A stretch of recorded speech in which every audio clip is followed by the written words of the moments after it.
Sumainyo ang Panginoon. At sumaiyo rin. Ang mabuting balita ng Panginoon ayon kay San Marcos. Papuri sa iyo, Panginoon. Noong panahong iyon, sinabi ni Jesus sa kanyang pagtuturo, "Mag-ingat kayo sa mga iskriba na mahilig maglalakad ng may mahabang kasuotan at natutuwang pagpugayan sa mga liwasan. Ang ibig nila'y ang mga tanging luklukan sa mga sinagoga at ang mga upuang pandangal sa mga piging. Inuubos nila ang kabuhayan ng mga babaeng balo at ang sinasangkalay ang pagdarasal ng mahaba. Lalo pang bibigat ang parusa sa kanila." Umupo si Jesus sa tapat ng hulugan ng mga kaloob doon sa templo at pinagmasdan ang mga taong naguhulog ng salapi. Maraming mayayamang naghulog ng malalaking halaga. Lumapit naman ang isang babaeng balo at naghulog ng 2 kusing na katumbas ng 1 pera.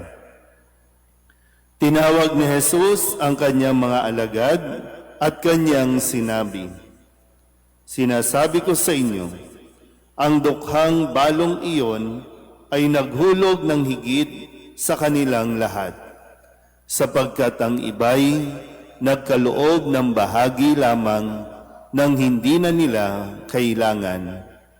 Ngunit ibinigay ng balong ito na dukhang-dukha ang buo niyang ikabubuhay." Ang mabuting balita ng Panginoon. Pinupuri ka namin, Panginoong Heso Kristo. Isang magandang umaga po sa inyong lahat. Ngayon po ay Sabado sa 9 na linggo ng karaniwang panahon. At atin po munang balikan ang ilan sa mga mahalagang aral na ibinigay sa atin sa pamamagitan ng Ebanghelyo. Balikan po natin nung Lunes, ipinahayag na pagkatapos iniwan niya ang ubasan sa mga kasama at siya'y nagtungo sa ibang lupain. Dito po ay pinapaliwanag sa atin na ang lahat ay pag-aari ng Diyos, lahat ay ipinagkatiwala lamang sa atin at hindi naman ito babawiin. Kumbaga may inaasahan siyempre, no, na sa katiwala ay ibibigay ang kanyang kaparte. So yung sa ubasan na ginawa yung sa talinghaga, no, sa kwento ng may-ari ng ubasan at matapos nga niyang ayusin ang lahat, ito'y pinagkatiwala sa mga kasama. Sa kasawiang palad, yung mga kasama niya ay naging ganid at ayaw nang ibalik, ayaw nang ibigay kahit share man lang ng kanilang kinita. Kung kaya, no, sabi nga, ano ba ang gagawin ng may-ari ng ubasan sa kanila? Siyempre, sila ay parurusahan. So, magandang mapagnilayan natin, no, yung mga ipinagkatiwala sa ating mga katungkulan, o hindi lang yan basta titulo, kundi mayroong inaasahan na may maibabalik tayo na, no, na tubo o kita sa tunay na nagmamay-ari. Noong Martes, sinabi ni Jesus, "Ibigay kay Cesar ang sa Cesar at sa Diyos ang sa Diyos." Ito yung sagot ni Kristo nang siya ay tanungin kung nararapat bang magbayad ng buwis sa Cesar. Sila ay mga Hudyo, sila ay mga nasakop o sinakop ng imperyo ng Roma. At dito po, no, sabi nga, nais nilang subukin upang makahanap sila ng panira, no, kay Kristo. Pero muli, no, ang sagot nga ni Kristo, kung ano ang nakalagay diyan sa hawak ninyo, ibigay.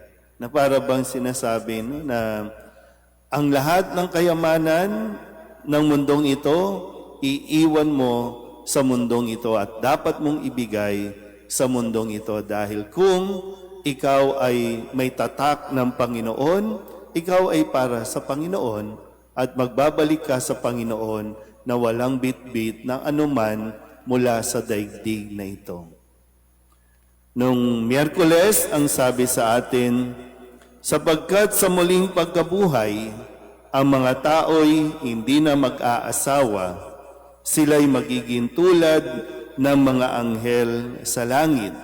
Ito naman yung tungkol sa tanong na kapag namatay ang isang tao, napangasawa niya ang 7 magkakapatid, pagdating sa muling pagkabuhay, sino raw ang magiging asawa? So, sabi ni Kristo, wala na. Kasi pagdating doon, yan ay kung makakarating tayo sa langit, di ba?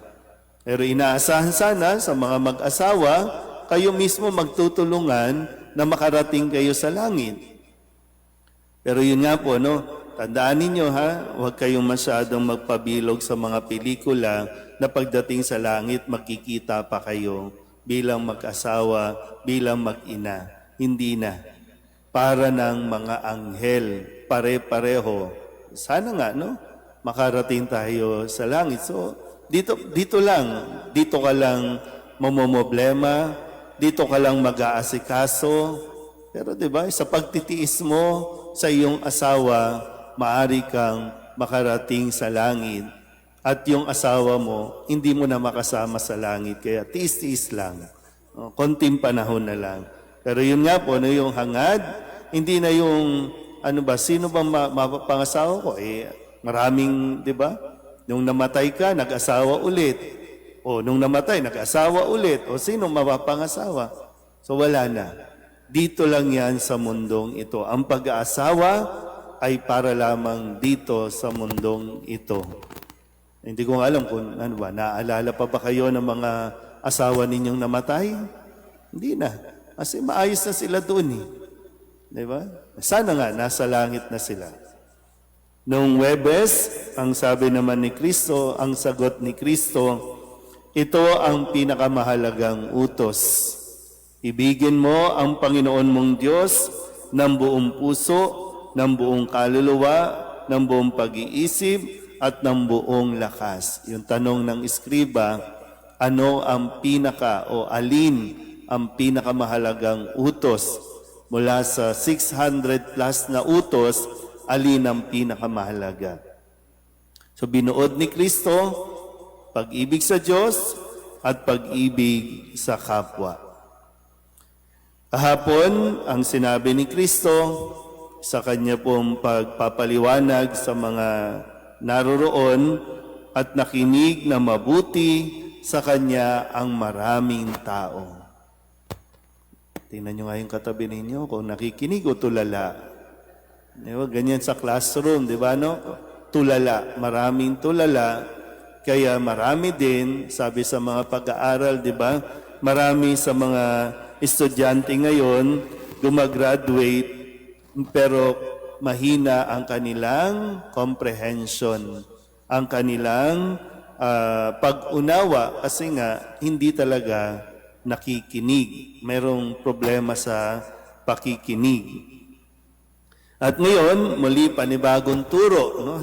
Tandaan niyo po, no? Nasa templo si Jesus, nagtuturo at ang isang turo muli mula sa ating ebanghelyo ngayong araw, sinasabi ko sa inyo, ang dukhang balong iyon ay naghulog ng higit sa kanilang lahat. So sabi po dito, bahagi niyan, maraming naguhulog ng malalaking halaga. Kasi tayo nga, hindi man tayo very strict, no? Na dapat nagbibigay tayo ng tithings, kusang loob, na mula sa kakayanan ng bawat isa. Pero sabi, mas kinalugdan ni Kristo yung babaeng balo. Pag sinabing babaeng balo, mahirap na ito. Lalo pa nung panahong iyon. Kabilang sa mga dukha, ang mga balo. Pero yung balong ito ang kinalugdan sa kanyang paghuhulog ng 2 kusing. Kasi ang sinasabi, ito ang kanyang kabuhayan para sa araw na iyon. Kailangan na naman niyang manghingi, mamalimos, pero sa kabila nun, naghulog pa rin.